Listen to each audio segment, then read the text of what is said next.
120 secondes. L'invité de Vincent Veillon. La fermeture prolongée des commerces non essentiels de presque tous les établissements publics ainsi que la pratique étendue du télétravail ont un fort impact sur les chiffres de la criminalité. Dans le canton de Vaud, les cambriolages avaient diminué de 50% durant le premier semi-confinement au printemps passé. Et si les chiffres ne sont pas encore connus pour la période actuelle, la tendance est la même un peu partout en Suisse. Ce qui semble être une des rares conséquences positives de la pandémie est aussi un défi pour certains. Et on va en parler avec vous, Florian, bonjour. Oui, bonjour. Florian. Oui, c'est un pseudonyme pour des raisons évidentes d'anonymat, c'est comme pour ces gars. Oui, je me suis dit, tant qu'à faire, quitte à brouiller les pistes, autant prendre un pseudonyme féminin. D'accord, alors vous êtes un cambrioleur, c'est comme ça qu'on dit? Oui, cambrioleur, voleur, détrousseur, brigand, la profession n'est pas vraiment protégée, vous pouvez m'appeler comme vous voulez. Moi, personnellement, quand je remplis ma déclaration d'impôt, je mets indépendant.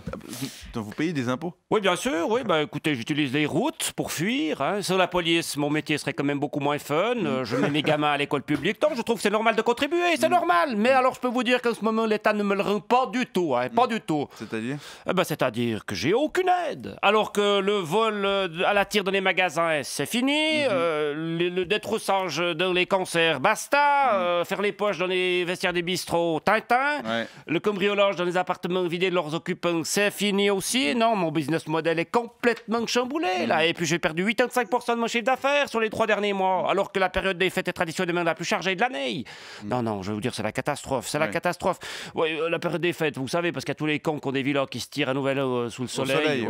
C'est fini, on peut plus bosser, tout le monde est à la baraque en permanence. Et l'État nous laisse tomber, moi, les APG, les RHT, les aides à fonds perdus pour cas de rigueur, j'ai rien touché, rien. C'est peut-être l'occasion de vous recycler, Florian. J'ai essayé, j'ai tenté de faire du télécambriolage, en envoyant des spams ou bien du phishing, mais je suis une pive en informatique. J'ai aussi essayé le CPH, mais c'est pas le même métier. CPH? Le CPH, le cambriolage en présence de l'habitant. D'abord, il faut investir dans du costume, par exemple des uniformes d'entreprise de décontamination. Ouais. Ensuite, il faut des compétences d'acteurs pour faire croire aux petits vieux que c'est normal qu'un type vienne désinfecter leur appartement sans rendez-vous. Allez-y, essayez. Bonjour, j'ai désinfecté. Non, c'est pas crédible. Ben voilà.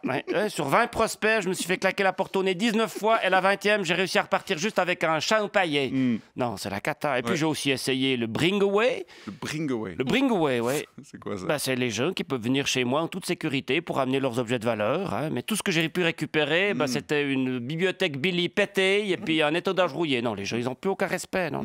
Et puis il y a plein d'autres professions actives de mon domaine qui sont également impactées par la situation. Lesquelles? Les entreprises de sécurité et autres vendeurs d'alarmes qui misent tout leur marketing sur nous. Oui.